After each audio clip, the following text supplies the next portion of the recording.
Hello everybody, we're glad to welcome you on the HardReset.Info YouTube channel, and today I would like to demonstrate that you can share audio on Teams. So, while at the Teams meeting, just tap on these three horizontal dots, then at the share. In here, as you can see, we have the share screen option. The most important thing at this stage is to turn on the audio switch. So while sharing the screen, everybody will hear the audio that you have. Then tap at the share screen, start the broadcast. This interface might vary depending on whether you use Teams app from an iPhone or iOS system or Android, but as long as you follow the steps that will be shown, you should be fine. So as you can see, my broadcast is currently live.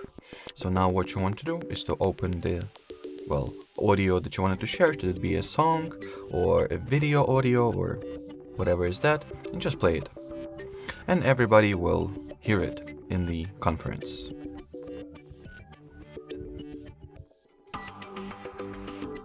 Alrighty, so that will be pretty much it for this video, guys. Thanks for watching, thanks for your attention, and bye bye.